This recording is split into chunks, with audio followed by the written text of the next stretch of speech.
bonjour à ceux qui nous rejoignent et merci de votre fidélité. Pour ceux qui sont avec nous depuis 6 heures du matin, je vous le disais, on prolonge la matinale ce matin jusqu'à 9 heures. Avec les équipes de l'ARS, on va parler de la question de l'attractivité des professionnels de santé à Mayotte, de où on en est finalement aujourd'hui, après les différentes alertes qu'il y a pu y avoir ces derniers mois, et surtout où on va et comment on fait pour s'organiser, notamment avec ce second hôpital qui est en toile de fond dans nos esprits. Et on a la chance donc d'avoir sur le plateau Karima Saïd Ali, qui est chef de projet attractivité et formation à l'ARS. Bonjour Karima. Bonjour, alors c'est Saïd Halidi. Excusez-moi. J'ai dit quoi? Saïd Ali. Saïd Alidi, pardon, qui est chef de projet attractivité et formation à l'ARS, et Tanguy Chopin, qui est... Non, Cholin, c'est ça. J'ai écrit Chopin, mais je me souviens qu'il m'a dit Cholin, qui est chef du département de la sécurité et des urgences sanitaires. Bonjour. Bonjour. Merci à tous les deux d'être avec nous sur le plateau. Alors, je ne sais pas lequel des deux répondra à cette question, mais on dit souvent que Mayotte est un désert médical. Alors, nous, on voit bien ce que ça veut dire. Ça veut dire difficulté d'accès à des professionnels de santé. Mais en gros, on en est où aujourd'hui de ce désert médical à Mayotte ? Eh bien, écoutez, effectivement, Mayotte est un désert médical parce qu'on compte sur nos territoires, par exemple, pour vous donner quelques chiffres, on a 33 médecins généralistes pour plus de 300 000 habitants, moins de 200 infirmiers libéraux. À l'hôpital aussi, on a moins maintenant de 200 praticiens hospitaliers, alors que les besoins, on sait que les besoins en matière de santé ne cessent de croître. Donc oui, on considère que Mayotte est un désert médical et qu'il faut justement apporter des ressources humaines supplémentaires pour pouvoir renforcer cette offre. La norme en métropole, par exemple, c'est un médecin pour combien d'habitants? Et ici, on est à combien, à peu près? Alors... en métropole, dans l'Hexagone, oui. on est beaucoup plus que sur 100 000 habitants. On doit être au moins à 100 médecins pour 100 médecins pour 100 000 habitants. Pour 100 000 habitants. Ah oui, donc nous ici, on en a 33 pour, vous dites 300 000, 300 000 habitants. Très, très pessimiste, on est plutôt 400 passés. C'est ça. Donc ça fait vraiment très peu... Très peu. Aujourd'hui, un patient, enfin un malade, quelqu'un qui ne se sent pas très bien, il a combien de chances de trouver un rendez-vous rapide chez un médecin libéral pour forcément le consulter et trouver une réponse à son problème? Les délais d'attente, vous le savez, je ne vous apprends rien, madame, sont longs. Les patients doivent attendre et c'est la raison pour laquelle ils vont aux urgences parce qu'on sait que comme on n'a que 33 médecins généralistes, il faut attendre longtemps. Pour autant, je remercie les médecins libéraux de l'effort qu'ils font parce qu'ils accueillent énormément de patients justement pour faciliter cet accès aux soins. Alors, donc, merci à eux. Comment l'ARS lutte ou pallie, comme on veut, cette désertification médicale? Comment on fait pour régler le problème, étant entendu que, indépendamment de votre travail, il y a quand même la crise de l'eau, l'insécurité, le niveau scolaire, enfin bref, tout un tas de paramètres qui ne facilitent pas la tâche? Il y a deux réponses. Il y a une réponse à court terme sur laquelle je répondrai, une réponse à long terme sur laquelle je te laisserai répondre. Donc nous, en 2023, on envoie un certain nombre de renforts sur le territoire de Mayotte, ce qui n'est pas forcément une nouvelle chose parce que en 2020, 2021, 2022, on en envoyait déjà. En 2023, c'est une année où on en envoie beaucoup plus parce qu'il y a beaucoup plus de services, notamment hospitaliers, qui sont impactés. Et on a également plus d'actions de santé publique à porter. Donc, grosso modo, en moyenne, on était environ à 400 renforts envoyés sur le territoire en 2020, 2022. Je mets de côté l'année 2021 puisque c'était du Covid. Et on envoyait en moyenne toutes les 2 semaines 50 à 60 réservistes sanitaires. Mais cette année, on a dépassé la moyenne. On est environ à 700 renforts. Et donc, comme je vous le disais, pour épauler un certain nombre de services plus nombreux que d'habitude, et également via des vecteurs de mobilisation qui sont également plus nombreux que d'habitude. C'est-à-dire qu'avant, on n'utilisait que la réserve sanitaire. Je ne sais pas si vous connaissez la réserve sanitaire. Vous allez nous expliquer ça après. Il y a également l'ensemble des ARS de France et des établissements de santé de France qui sont mobilisés pour nous aider, ce qu'on appelle la solidarité nationale, Et on a également d'autres ministères, notamment le ministère de l'Intérieur, qui vient et nous amène des infirmiers sapeurs-pompiers et des médecins sapeurs-pompiers.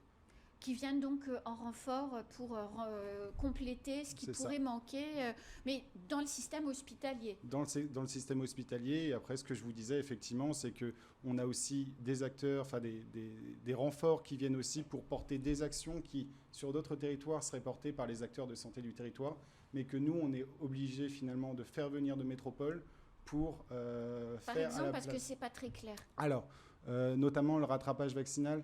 Ça, c'est la réserve sanitaire. C'est la réserve sanitaire, mais sur d'autres territoires, c'est une organisation de soins qui peut être faite avec des acteurs de santé qui sont déjà présents sur le territoire, et ça peut s'organiser comme ça. Ici, on voit que si on fait porter le rattrapage vaccinal sur des acteurs qui sont déjà débordés, il n'y aura pas de rattrapage vaccinal. Il n'y aura pas de rattrapage vaccinal. Donc c'est ce qu'on fait ici, cette année.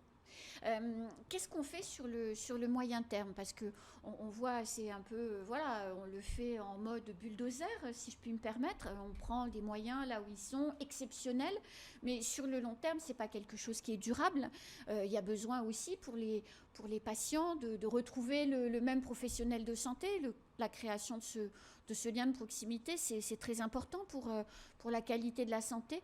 Comment l'ARS travaille pour aider à constituer un réseau solide et stable?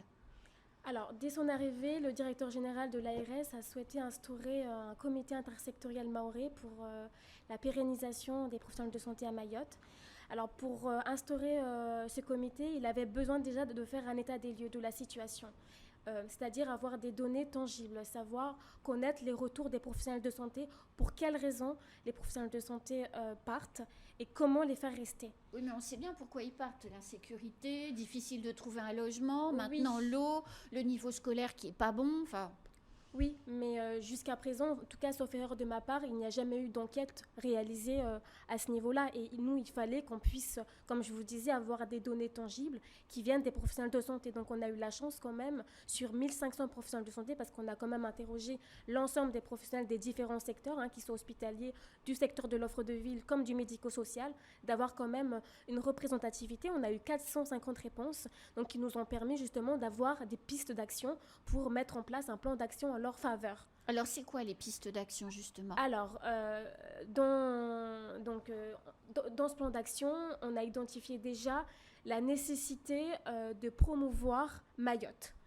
Parce qu'il faut savoir que Mayotte, certes, maintenant, avec l'opération Mbouchou, la crise de l'eau, on connaît Mayotte, mais figurez-vous que lorsque je suis allée au salon Journée nationale des médecins généralistes, il y a encore des médecins qui ne connaissent pas Mayotte et qui ne savent pas situer Mayotte sur une carte. Donc, il est important de faire connaître Mayotte. Et pour cela, l'attractivité, j'aime bien le dire, mais ce n'est pas que l'affaire de l'ARS, c'est aussi l'affaire de tous. Cette année, on a décidé, par exemple pour le salon Journée nationale des médecins généralistes, d'y aller avec les présidents des intercommunalités. Pourquoi ? Parce que les présidents sont à même de pouvoir décliner la stratégie qui s'opère au sein de leur intercommunalité en termes de développement économique, en termes de loisirs, parce que c'est quand même des choses qui sont importantes pour les professionnels de santé, en termes de logement également, qu'est-ce qu'ils peuvent mettre à disposition des professionnels de santé, aussi en termes de locaux d'activité, parce que vous savez, un médecin qui veut venir s'installer dans le libéral, il faut qu'il puisse aussi avoir un local. Donc ça, c'est aussi important. Et comment on les accompagne pour pouvoir justement s'installer dans ces intercommunalités. Donc ils ont fait un travail, je les remercie aussi, remarquable, puisqu'ils ont réalisé des dépliants par intercommunalité pour justement les remettre à ces professionnels qui auront le temps de la réflexion et plus tard de venir envisager de venir s'installer. Voilà. Alors, il y a aussi la question de la formation au métier médico-social, parce qu'il n'y a pas que médecin, il y a aussi infirmière, il y a aide-soignante, et il y a aussi d'autres disciplines qui sont des besoins à Mayotte. Comment on travaille à développer cette offre de formation locale, ou pas locale d'ailleurs, mais fléchée pour des jeunes mahorais? Il y a eu un certain nombre d'actions qui ont été mises en place depuis l'année dernière. Déjà, on a commencé pour les étudiants qui sont en terminale, on a mis en place un projet de sensibilisation de ces élèves en terminale vers la licence accès spécifique santé. Vous savez, à l'université, au CUFR, il y a une LAS, une licence d'accès spécifique santé, qui permet d'accéder à la deuxième année si on réussit le concours. Donc, on a fait ce travail-là en partenariat avec la DETS et le CUFR, on a pu sensibiliser au moins une vingtaine d'étudiants. Et cette année, on est quand même content de voir qu'il y a quand même 4 sur cette promotion-là. En tout cas, c'est ce groupe, 4 élèves qui se sont orientés vers la LAS en toute connaissance de cause. Parce que vous savez, il y a des choix qui sont faits par défaut vers une filière qui n'est pas forcément la plus adaptée. Donc ça, c'est une première chose qui a été mise en place. Et ça conduit vers quel métier? La LAS, en fait, c'est une préparation pour pouvoir accéder aux études médicales. Ah, d'accord. Voilà, donc ça, c'est une chose qui a été faite. Après, on a mis en place également plusieurs formations paramédicales, la formation ambulancière. Il y a eu plusieurs promotions de formés. La formation en cours d'orthoptiste, vous avez eu certainement l'occasion, c'est paru dans les médias en tout cas, pour permettre justement de renforcer l'offre, la filière visuelle, puisqu'on a des centres de santé visuelle et il faut avoir les ressources humaines pour justement accompagner cette offre de soins. On a mis aussi en place la formation assistante dentaire. Vous savez qu'à l'hôpital, un dentiste a besoin d'être accompagné. Donc, on avait besoin aussi d'avoir du personnel qui puisse assister, qui soit qualifié, parce que c'est aussi important d'avoir la qualité, de préserver la qualité et la sécurité des soins dans les établissements de santé. Et d'autres formations comme la formation assistants médicaux. Vous avez parlé de la désertification médicale, mais alors ça, c'est une mesure qui a été promue par le gouvernement de former davantage d'assistants médicaux à Mayotte. Pourquoi? Parce que ça permet de libérer du temps médical. Et après, vous avez certainement eu l'occasion de voir que la formation infirmière, que tout le monde... Vous voyez les diplômés derrière vous? Exactement. On est monté, je veux dire, en termes de taux d'accueil. On est quand même passé de 35 à 45, à 65, à 85 avec un autre projet qui va venir avec l'appui fortement du conseil départemental pour augmenter encore Parce qu'il y a une promo entière qui est en métropole. C'est-à-dire qu'il y a 50. Voilà. Il y a 50 étudiants infirmiers qui sont formés dans l'Hexagone. Financés par le conseil départemental. Exactement. Avec obligation de retour. Exactement. Et ça aussi, ça permet de renforcer l'offre de soins. Voilà. Est-ce qu'il y a d'autres, par exemple sur les formations de médecins ou ce genre de choses, est-ce que vous poussez pour que des jeunes embrassent ces carrières? Oui. On pousse en faisant de la promotion, justement. Alors, je vous ai parlé de la LAS. Vous savez que très peu de parents, maintenant, ça commence à se faire connaître. Mais lorsqu'on avait réalisé les groupes de travail, justement, dans le cadre de l'attractivité, très peu de parents connaissaient la LAS. Et figurez-vous que jusqu'à maintenant, il y a encore très peu. Or, à l'université à Dembéni, il y a une LAS. Mais alors LAS, on est bien que je comprenne, parce que moi non plus, je ne sais pas ce que c'est. Oui. C'est cette prépa, c'est ce qu'on appelle dans ce n'est pas une prépa du concours de médecine. Non, c'est pas une prépa. C'est vraiment, en fait, pour accéder aux études à la deuxième année de médecine, il y a 2 voies. Il y a une LAS et il y a une PASS.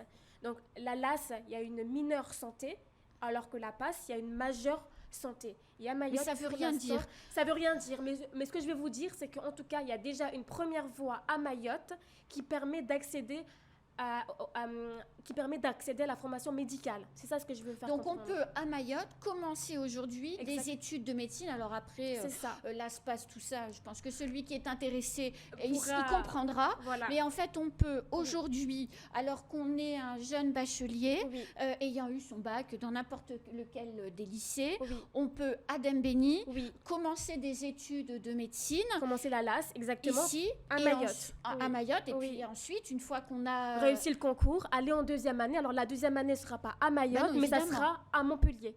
Parce qu'il y a un partenariat avec la faculté de médecine de Montpellier. Qui est plutôt une bonne faculté de médecine, d'ailleurs. Qui est très réputée.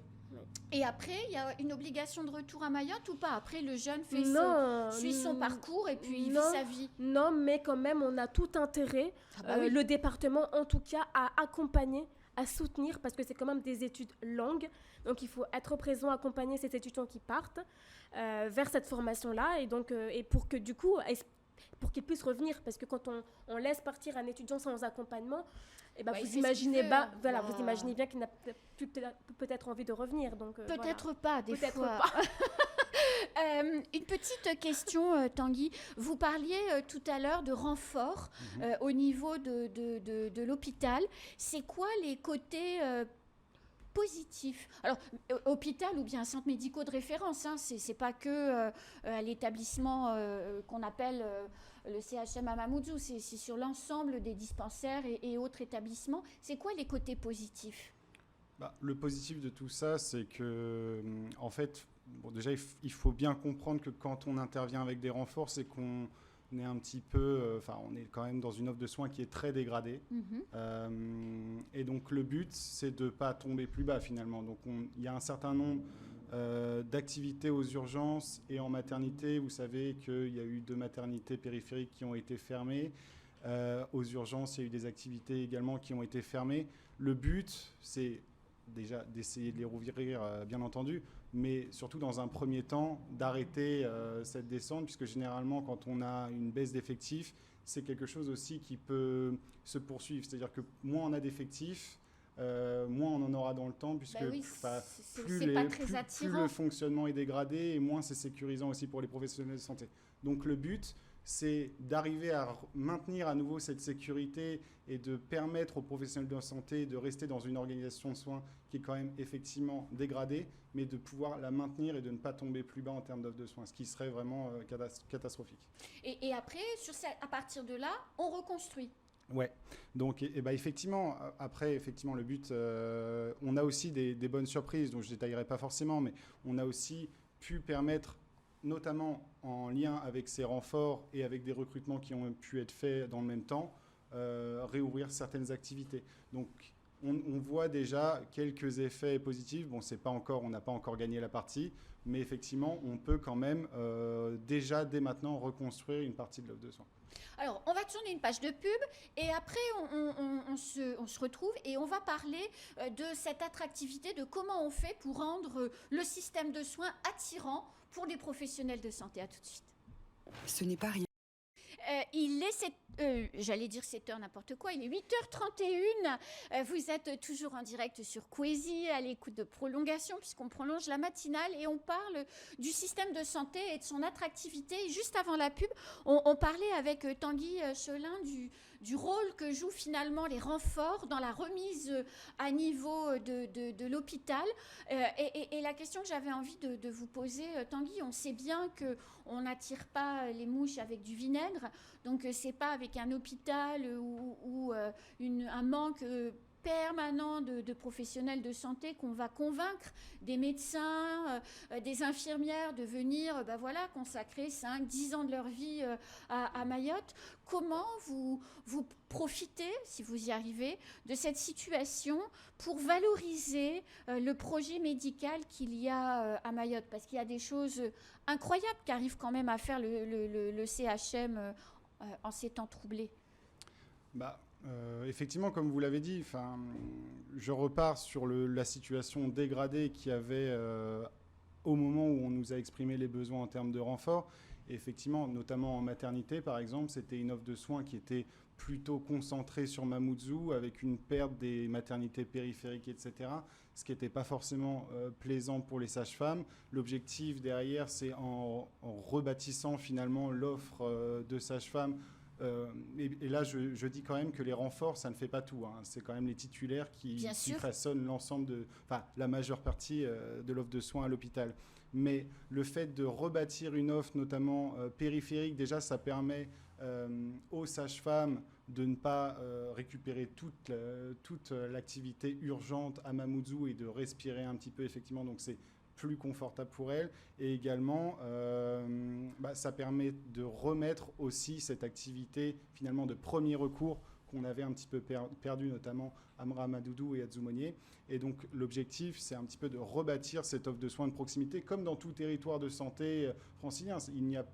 Il n'y a qu'ici, finalement, où il y a une seule maternité, avec les maternités périphériques, vous savez, des niveaux 1, des niveaux 2, des niveaux 3, pour prendre des accouchements, on va dire, de plus en plus difficiles. Et donc là, on rebâtit cette offre et effectivement, ça permet à Mamoudzou de ne plus avoir une concentration de cette activité. Et puisque là, on parle de la maternité, sur les critères d'attractivité, le fait de ne pas être à Mamoudzou, mais quelquefois d'être justement dans un centre médical de référence, pas à Mamoudzou, c'est-à-dire plus à la campagne ou près de la mer, c'est une vie différentes finalement. Est-ce que ça aussi, ce sont des critères qui peuvent convaincre certains professionnels de santé de venir? Je pense aussi à des médecins libéraux qui n'auraient pas envie de se taper les bouchons et être médecin finalement, j'en sais rien, à Sada ou à Port-Roigny, ça peut être sympa.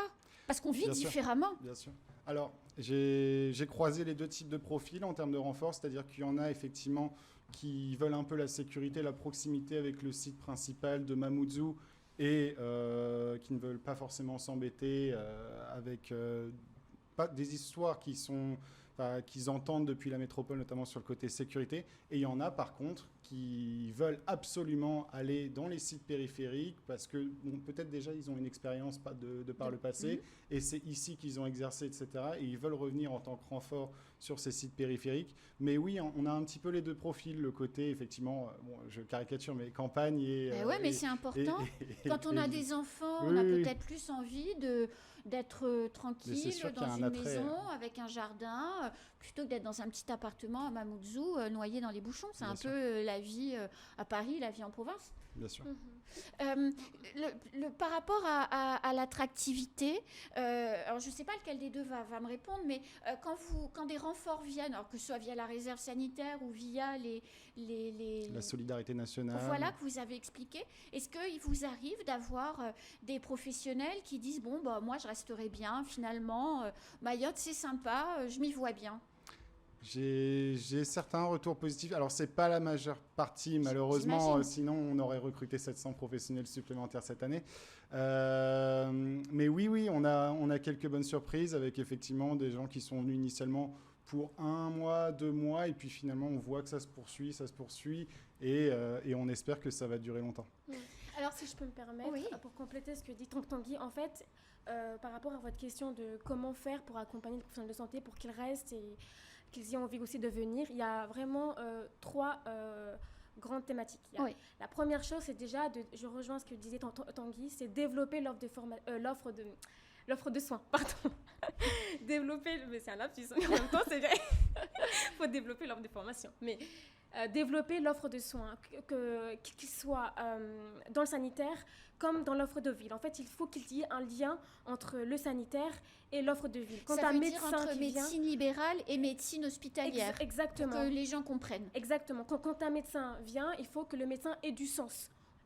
Il faut que quand il travaille, il donne du sens à son métier. C'est pas juste il vient, il renforce et il repart. Donc ça, c'est un gros travail que l'ARS, avec l'hôpital et l'offre de ville, nous sommes en train de travailler justement pour qu'il y ait cette coordination des différents secteurs. C'est-à-dire des passerelles en fait. Exactement. C'est-à-dire un patient qui vient à l'hôpital puisse après rentrer dans un système qui puisse après l'orienter vers l'offre de ville pour après avoir un suivi. Il faut qu'il y ait cette coordination-là et que l'offre de ville puisse avoir le retour de l'hôpital sur comment faire, qu'il y ait cette interaction. Des passerelles en fait. Exactement, entre les deux. Ça, c'est une première chose qu'il faut impérativement, en tout cas, développer et améliorer.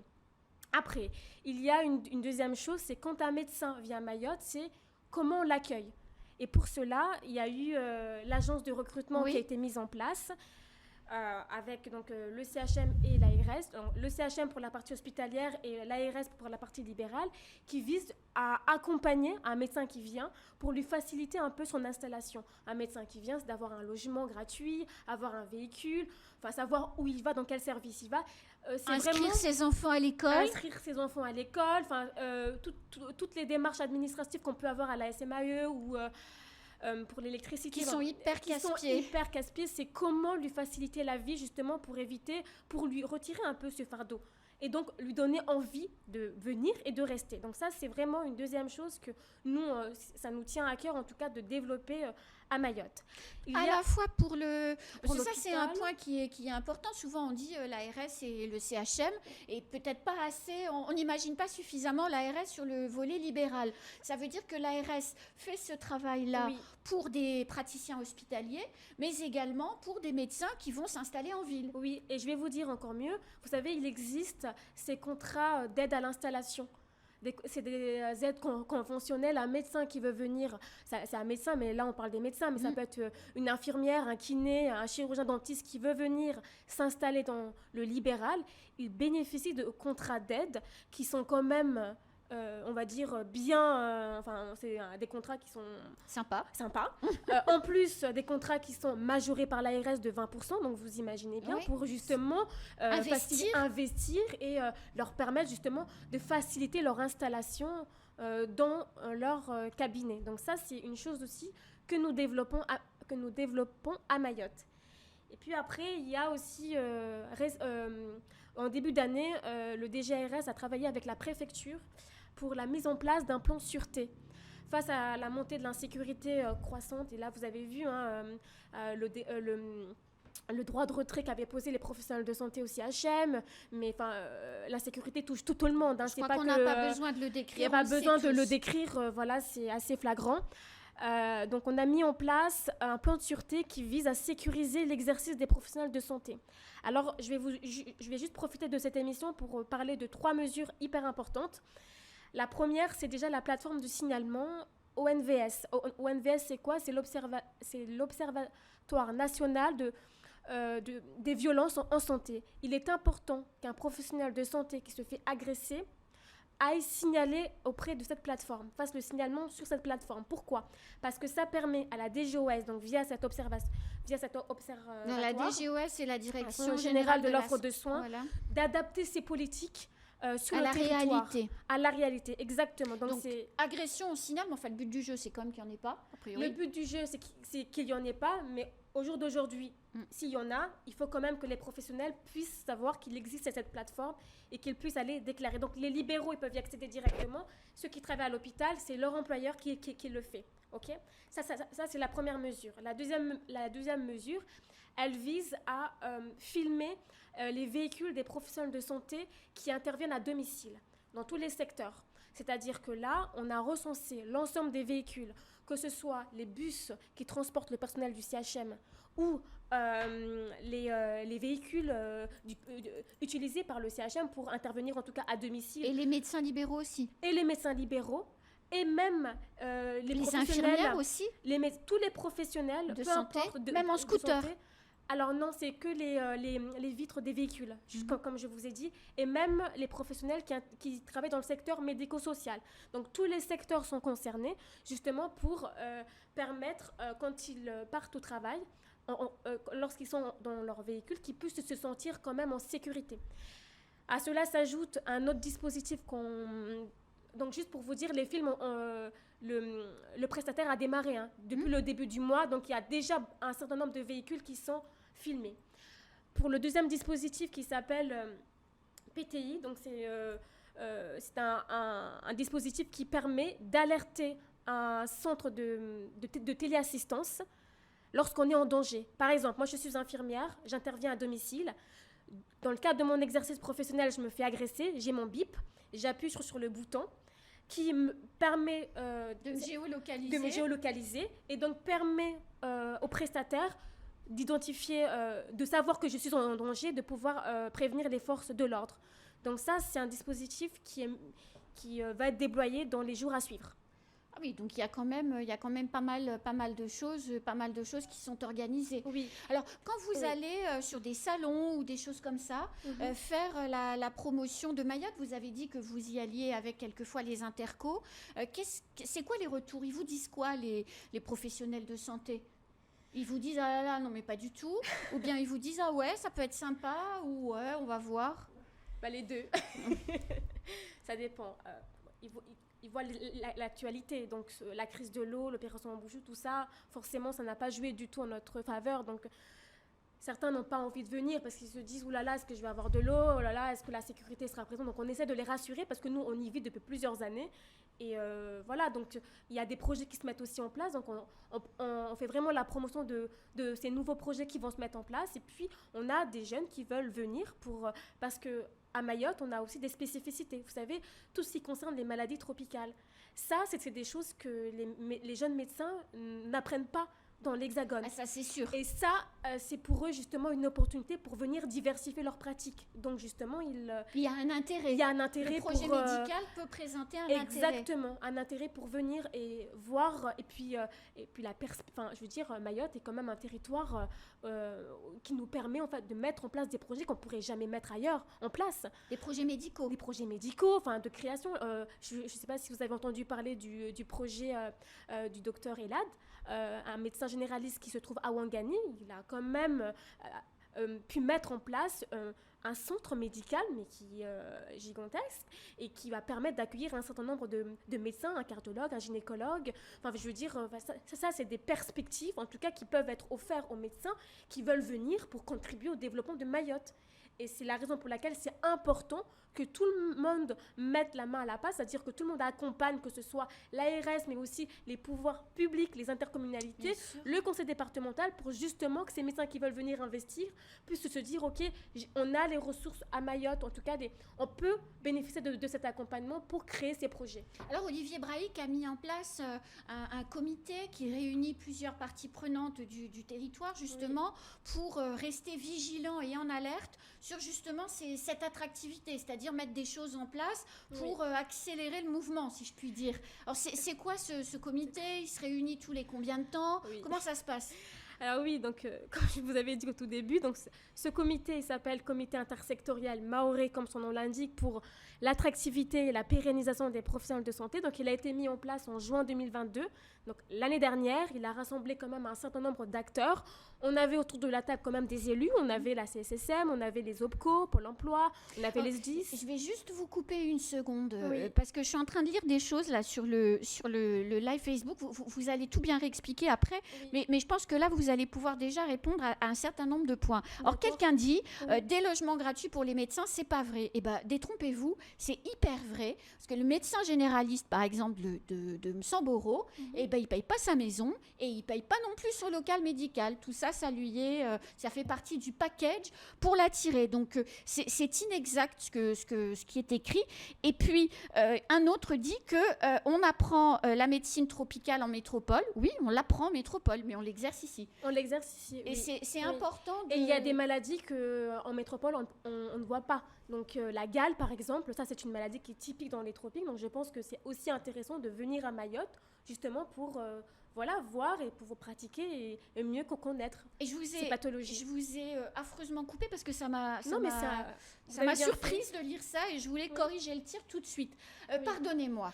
Non, mais voilà, donc je vous disais juste que c'est un comité donc, qui rassemble quand même un certain nombre d'acteurs, en tout cas, qui peuvent en tout cas jouer, qui ont un rôle en tout cas primordial et qui peuvent avoir un impact sur Mayotte. Et donc l'objectif, c'est de renforcer ensemble nos moyens, de mutualiser nos moyens pour renforcer plutôt nos actions, pour qu'on puisse ensemble apporter des leviers qui soient Alors, je vais prendre un exemple concret. Par exemple, on se rend compte, vous vous rendez compte qu'il y a besoin impérativement de faire venir un ou deux médecins libéraux dans la commune, n'importe laquelle, disons, allez, Sada. Je ne sais pas si c'est vrai, mais disons Sada. Vous allez vous réunir avec le président de la 3CO, avec le maire de Sada, éventuellement avec un certain nombre d'associations locales pour envisager ce projet et de voir comment on peut aboutir. C'est ça, en fait, à quoi sert ce comité. Oui. Et on crée, en fait, en fonction du besoin, on crée la stratégie, si je puis dire, pour aller vers ça, trouver celui ou celle qu'il faut. Oui. Et ça marche. Écoutez, on a commencé. Et là, par exemple, avec l'intercommunalité CC Sud, ils ont une maison médicale. Je l'appelle comme ça pour l'instant, mais peut-être que le nom changera, donc je m'excuse d'avance. Mais on va l'appeler comme ça. Un projet de maison médicale, justement, pour attirer des médecins. Donc, il y a un projet qui est en train de se mettre en place. Et voilà. Donc, c'est par exemple un projet qui pourrait être abordé dans le cadre de ces co-comités. Oui. Et dans cette maison médicale, on peut trouver, comme en métropole d'ailleurs, différents spécialistes, mais aussi peut-être du paramédical. Exactement. De toute façon, une maison médicale doit fonctionner avec les deux corps. Il faut qu'il y ait du médical et du paramédical.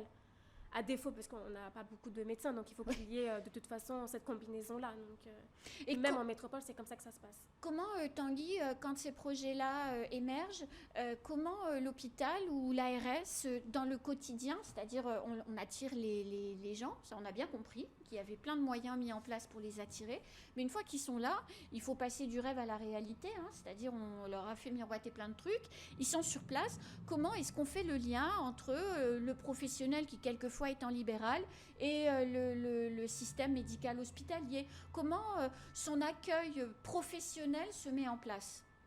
Alors, je vais parler de la partie hospitalière purement pour ma part, mais en fait, concernant les renforts que nous, on envoie, et c'est la même chose pour les recrutements qui sont faits de manière plus pérenne, mais effectivement, Karima a parlé de MySanté, on est en lien très rapproché avec cette institution, puisqu'en fait, à chaque arrivée sur le territoire, il y a effectivement une mise à disposition de véhicules qui est faite, une mise à disposition de logements qui est faite, un remboursement des repas qui est fait, un accompagnement du premier jour qui est fait, avec effectivement dès le premier jour. Alors, des fois, il y a eu quelques petits couacs, on s'en excuse, mais une prise de contact, souvent un petit café pour donner le planning, pour donner le badge, etc.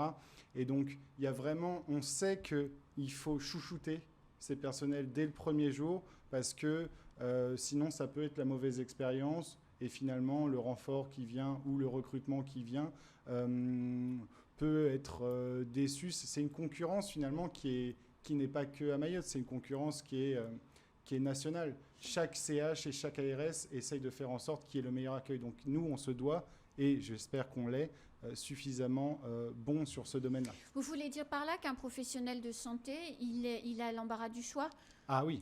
Il a vraiment l'embarras du choix, et donc il faut qu'on fasse attention, puisque on peut se faire piquer nos professionnels de santé si on n'est pas forcément rapide. C'est un petit peu le souci qu'il y a eu avec notamment, je reviens sur Wambushu, je reviens sur la crise de l'eau. Aussi, ces renforts, ils sont intervenus parce que du coup, on n'a pas pu faire les recrutements de l'été qu'on faisait d'habitude, et donc du coup, on a dû pallier à ça. Et donc, en fait, il y a plein de territoires qui ont pu proposer des conditions qui sont effectivement meilleures. L'équation est meilleure qu'à Mayotte. La sécurité, l'accès à l'eau, l'offre d'éducation pour les enfants, effectivement, on en a parlé.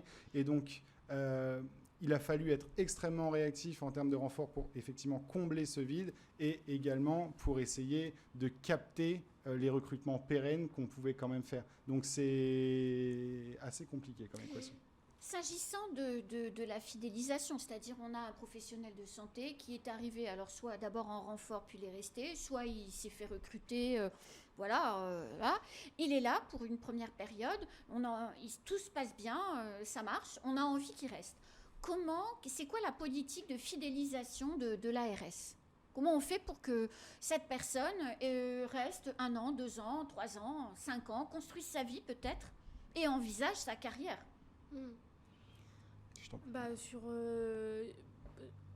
Pour le secteur libéral, en tout cas, nous, on accompagne les professionnels de santé dans la mise en œuvre de leurs projets. Un professionnel parce que je reviens à ce que je disais au tout début, il faut donner du sens. Il faut que le professionnel de santé puisse donner du sens dans ce qu'il fait. Il faut savoir avec qui il travaille, il faut qu'il y ait cette coordination. Donc c'est ça, tout l'enjeu est là pour nous, justement, de pouvoir accompagner ces professionnels de santé pour que si, par exemple, il identifie un besoin dans son secteur d'activité, qu'on puisse l'accompagner pour que son projet puisse se mettre en place. Donc ça c'est par exemple un premier levier qu'on met en place pour fidéliser les professionnels de santé. Après, pour l'hôpital, j'imagine qu'en interne, il y a aussi des actions qui sont mises en place par la direction générale pour fidéliser. Et nous, on est là aussi justement pour soutenir ces actions visant à fidéliser les professionnels de santé. Pour les jeunes qui viennent d'avoir le bac et qui commencent des formations, alors je pense par exemple à infirmière, c'est peut-être ce à quoi on pense le plus facilement. Une fois qu'ils sont rentrés, ils ont fait leurs années, ils sont diplômés, diplômés, ils restent à Mayotte. Est-ce que derrière, il y a de la formation continue? Est-ce qu'il y a des choses qui sont proposées à ces professionnels, jeunes professionnels, pour qu'ils restent et pas qu'ils aient envie de partir dans un autre département où là, on leur proposerait peut-être des mesures de qualification, de formation, de projet médical plus intéressant? Comment on fait pour les garder, ces gens-là? Oui. Pour les infirmiers qui travaillent, par exemple, dans le libéral, on a proposé là, c'est cette année, pour tous les infirmières qui sont intéressées pour suivre la formation infirmière de pratique avancée, on leur a proposé de leur donner une subvention, de leur donner un montant, c'est-à-dire 40 000 € pour chaque année de formation, pour les inciter, en tout cas faciliter leur déplacement, s'ils doivent aller dans l'Hexagone ou à La Réunion pour suivre une formation. Donc ça, c'est des choses, en tout cas, qui peuvent les inciter, en tout cas, à développer leurs compétences, comme vous parlez de formation continue, justement. C'est important de se former. Voilà, c'est ça, à monter en compétences, et surtout qu'on sait que, par exemple, le métier d'IPA, c'est un métier... IPA, personne ne sait ce que c'est. Infirmière de pratique avancée, c'est un métier qui permet à une infirmière de faire beaucoup plus de choses qu'une infirmière lambda, en termes de compétences, donc... pour le médecin, c'est un atout d'avoir une IPA d'avoir une infirmière de pratique avancée à ses côtés.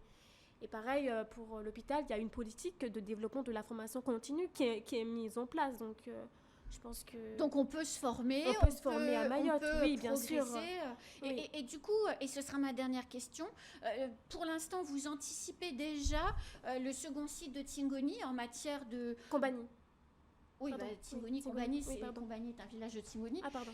Donc, sur le second site, vous envisagez déjà le recrutement ou c'est pas encore dans les têtes? Ah non, si, on anticipe. Ah oui, complètement. Oui. Et comment on fait?